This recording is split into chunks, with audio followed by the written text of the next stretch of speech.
ஐயா, நீங்க முகத்திலேயே முழிக்க கூடாதுன்னு சொல்லி அனுப்பிச்சிட்டீங்க. அவங்களும் உங்க பிள்ளைங்க தானே. ரோஷத்துல ஐயாவை மாதிரி தானே இருப்பாங்க.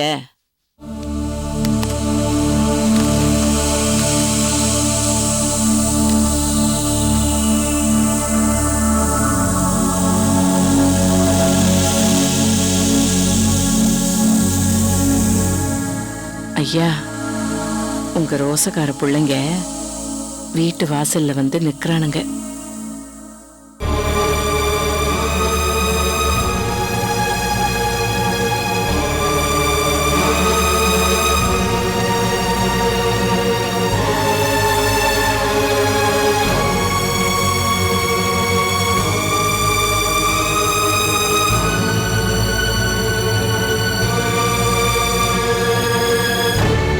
ஐயா, உங்க பிள்ளைங்க நாங்க வந்திருக்கிறோம்.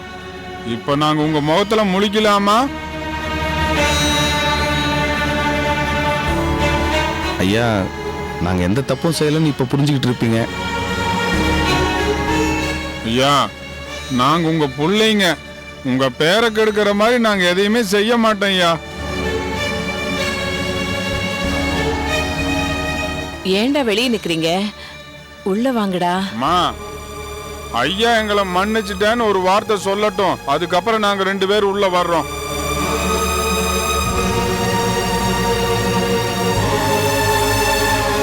சரி சரி, உள்ள வாங்க.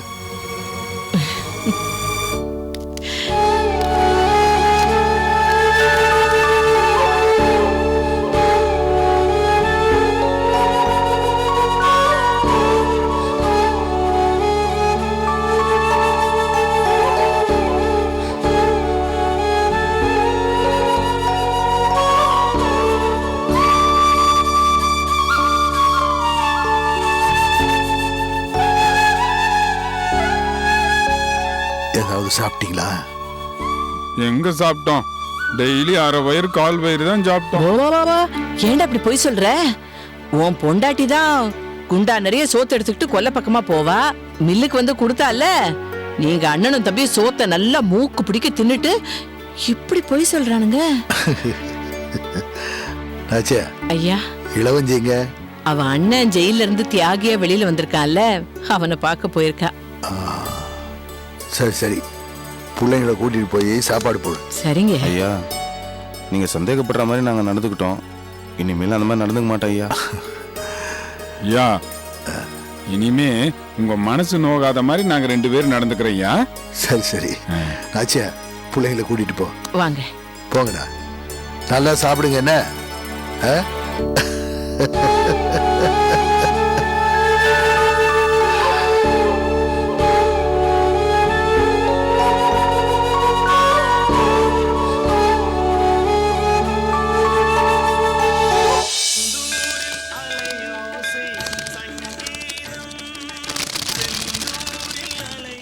धान्यं धनं पशुं बहुपुत्र लाभं सदसं वश्चरौ दीर्घमायुः दीर्घायुरस्तु मे दीर्घमायुः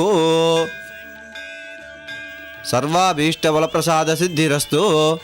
கங்கா, எவ்வளவோ பிரச்சனைகளுக்கு அப்புறம் உன் கல்யாணம் நடக்க போகிறது. கல்யாணத்துக்கு அப்புறம் நீ அமோகமா க்ஷேமமா இருப்பமா.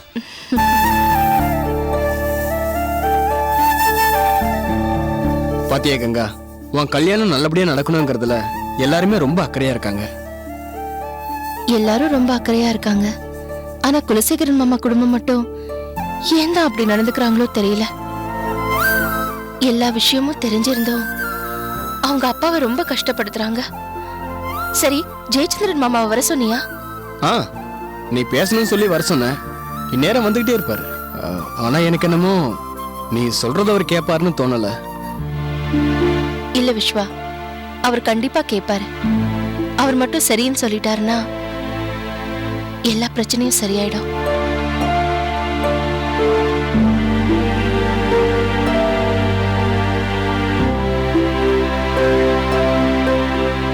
கங்கா,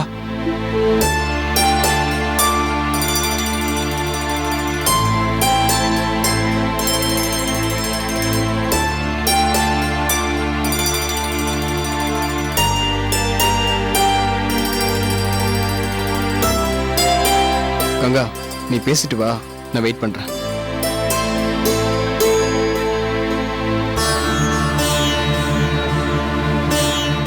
கங்கா, நானே உன்னை நேர்ல பார்த்து பேசலாம்னு நினைச்சிட்டு இருந்தேன். ஆமா மாமா, எனக்கும் அதான் சரின்னு பட்டுது.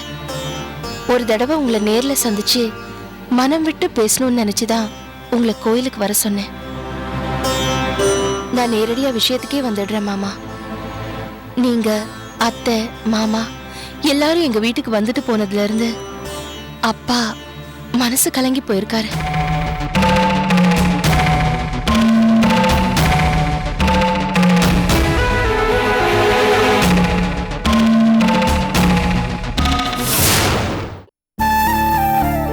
மாமா, உங்க குடும்பத்திலயும் எங்க குடும்பத்திலயும் ஏதேதோ நடந்து போச்சு. நாம நினைச்சது ஒண்ணு, நடந்தது ஒண்ணு.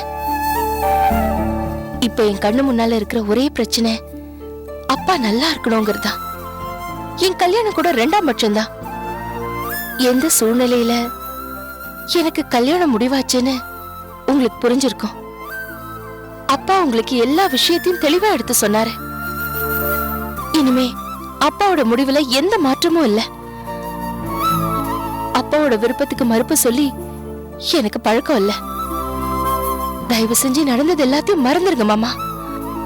என்னோட கல்யாணத்துக்கு நீங்க எந்தவித தடையும் சொல்லாம இருக்கணும்.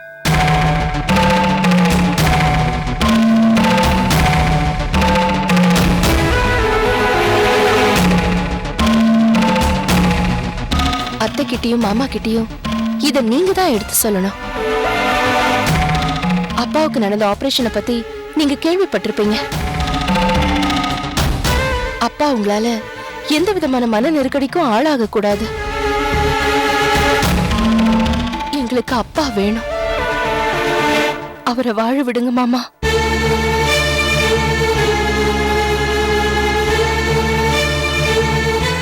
கங்கா, நான் உன் மேல வச்சிருக்கிற அன்புக்கு அளவே கிடையாது. அது எனக்கு மட்டும்தான் தெரியும். அது உனக்கு புரிய வைக்க என்னால முடியல. உன்னை எப்ப பிடிச்சது, எங்க வச்சு பிடிச்சது, எப்படி பிடிச்சதுங்கிறதெல்லாம் எனக்கு தெரியல. ஆனா நான் சின்ன வயசுல எப்ப உன்னை பார்த்தனோ அப்பல இருந்தே உன்னை என் மனசுல பதிய வச்சுட்டேன். அதையே வளர்த்துக்கிட்டேன். என் மனசுல இருக்கிற காதல் இப்ப விருட்சமா வளர்ந்துருச்சு. அந்த விருட்சத்தை என்னால வெட்டி வீழ்த்த முடியாது. என் காதல விட்டு கொடுக்க முடியாது கங்கா, விட்டு கொடுக்க முடியாது. எனக்கு முறை மாமாங்கிற முறையில நீங்க ஒருத்தர் தான் இருக்கீங்க. உங்களுக்கு சின்ன வயசுல இருந்தே என் மேல பிரியம் இருந்துச்சுன்னு சொல்றீங்களே, இது கேட்கறதுக்கு எனக்கு ரொம்ப சந்தோஷமா இருக்கு. ஆனா இத நீங்க முதல்லயே சொல்லிருக்கலாமே. கலெக்டர் என்ன விரும்புறதா சொன்னப்ப என் முறை மாமா என்ன விரும்புறாருன்னு நான் மறுப்பு சொல்லிருப்பேனே. இதுல யார் மேல தப்பு இருக்குன்னு நீங்களே சொல்லுங்க மாமா. அப்பா உங்களுக்கு தான் என்ன கொடுக்கணும்னு முடிவு பண்ணப்போ கலெக்டர் என்ன விரும்புறத கூட நான் யார்கிட்டயும் சொல்லாம மனசுக்குள்ளேயே போட்டு புதைச்சுக்கிட்டு உங்களை கல்யாணம் பண்ணிக்க சம்மதிச்சேன். ஏன் தெரியுமா? நம்ம 2 குடும்பத்துக்கும் நல்ல உறவு ஏற்படும்னு தான். ஆனா யார் தப்பு செஞ்சாங்களோ நம்ம நிச்சயமே நின்னு போச்சு. ஆனா அதுக்கப்புறம் அப்பா என்ன கலெக்டருக்கு பேசி முடிச்சாரு. நானும் அவர் விருப்பத்துக்கு சம்மதிச்சேன். இப்ப நீங்க மறுபடியும் வந்து கேட்டா நான் என்ன பண்ண முடியுமாமா? அடிக்கடி ஒரு பொண்ணால மனசு மாற முடியுமா? இல்ல மனசதான் மாத்திக்க முடியுமா?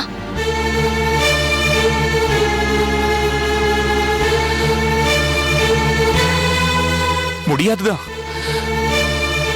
அதே மாதிரி என்னாலையும் மனசு மாத்திக்க முடியாது.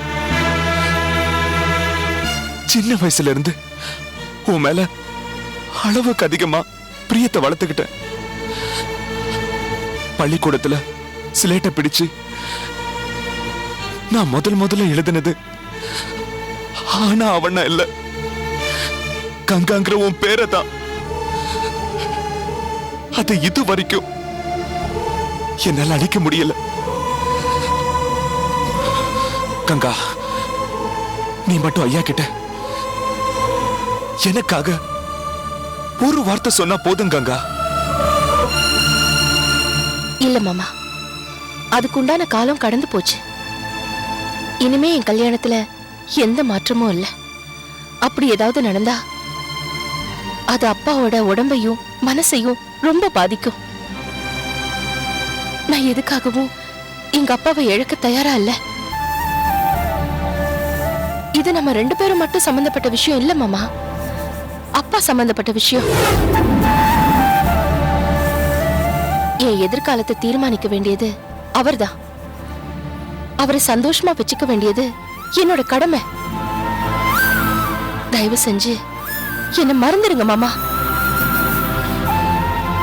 இறந்துருன்னு சொல்லு, அது என்னால இப்பவே முடியும். ஆனா உன்னை மறந்துருன்னு மட்டும் சொல்லாத கங்கா.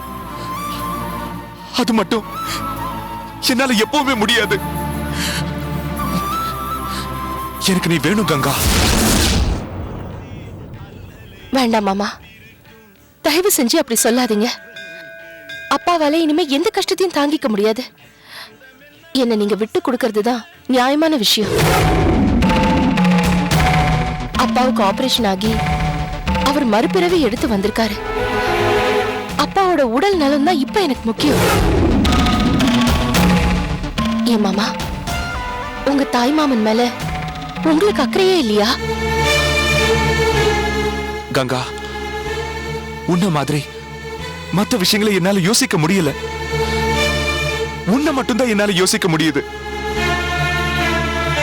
ஐயா, அப்பா, அம்மா யாருமே என் கண்ணுக்கு தெரியல. நீ மட்டும்தான் என் கண்ணுக்கு தெரியற. கங்கா, நீ மட்டும் இல்லனா நான் செத்துருவேன் கங்கா.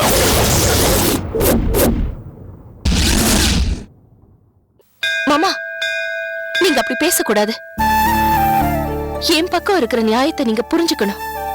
சொந்த முறை மாப்பிள்ளைங்கிற முறையில சபையில நின்னு என் கைய பிடிச்சு கலெக்டர் கிட்ட நீங்க ஒப்படைக்கணும். அதுக்கு நீங்க இப்ப ஒத்துக்கணும் மாமா. உங்களை கையெடுத்து கும்பிடுறேன். கங்கா, இந்த மாதிரிலாம் என்ன நிர்பந்தம் பண்ணாத. இந்த வாழ்க்கை ஒரு தடவை தான் கங்கா. அது உன்னோட தான் ஆரம்பிக்கணும், உன்னோட தான் முடியணும். இதுதான் உங்க முடிவா மாமா? ஆமா. நீ உன்னோட முடிவா சொல்லு. என் கல்யாணத்துக்கு நீங்க வந்து என்ன ஆசீர்வதிக்கணும் மாமா.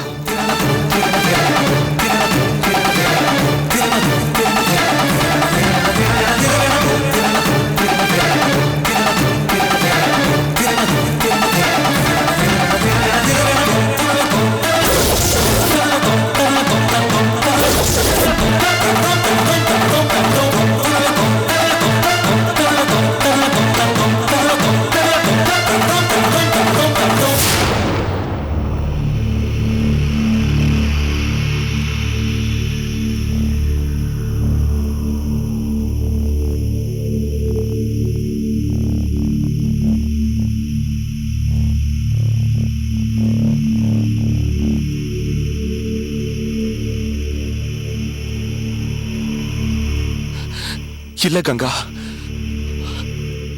என்னால உன் கல்யாணத்தை ஆசீர்வதிக்க முடியாது. உனக்கும் எனக்கும் தான் கல்யாணம் நடக்கும்.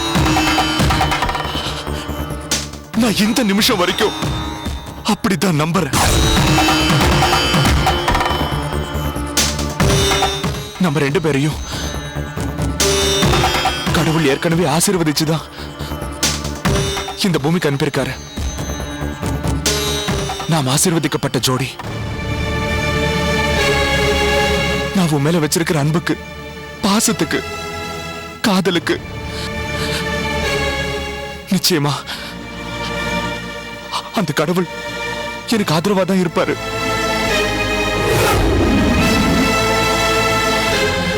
நான் உன்னோட நல்ல முடிவுக்காக காத்திருக்கேன்.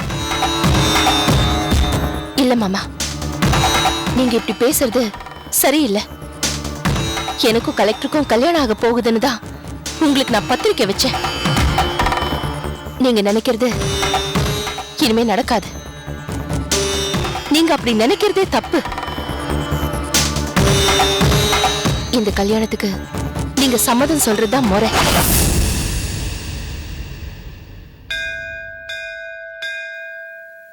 நிச்சயமா சொல்லிருப்பேன் கங்கா. நான் உன்னை விரும்புறேன்னா என் மனசு பூரா நீதான் இருக்க. என் காதல என்னால மறக்க முடியாது.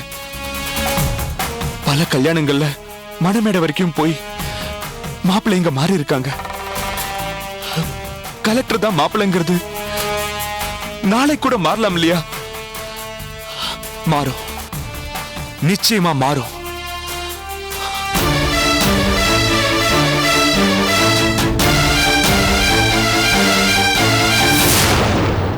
அத்த அத்த ஜெயச்சந்திரா, எப்படிப்பா இருக்க? ஆமா, நேர்ல பார்க்கும்போது தான் பாசத்தை கொட்டுறீங்க. பார்க்கலனா மருமகன் ஒருத்தன் இருக்கிறதே உங்களுக்கு மறந்து போகுது. எதுவுமே மறக்கலப்பா. உங்க ஆத்தா பண்ண கூத்து அப்படி. ஐயாவை பஞ்சாயத்துல நிறுத்த போறேன்னு சொன்னா, அதனால உடம்பு சரியில்லாம ஐயா ஆஸ்பத்திரியில படுத்துட்டாரு.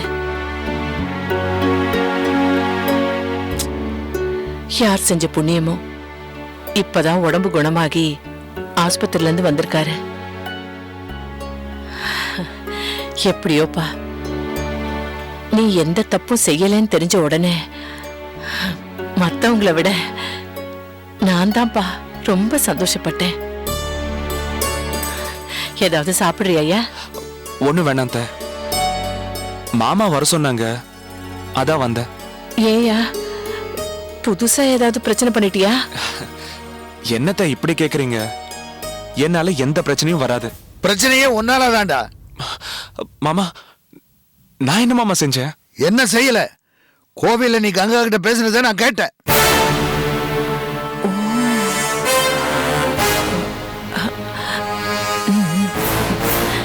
மோர் கொண்டு வரேன் இரு. கங்கா இன்னொருத்தருக்கு சொந்தமாக போறான்னு உனக்கு தெரியும். தெரிஞ்சிருந்தும் தேவையில்லாம ஏன் அவளுக்கு தொல்லை கொடுக்குற? கங்கா சொன்ன மாதிரி நீ முறமாமனா இருந்து கங்கா கைய பிடிச்சு கலெக்டர் கையில ஒப்படைக்கணும். அப்பதான் உனக்கு மான மரியாதை கிடைக்கும். உன் மனசு மாத்திக்க.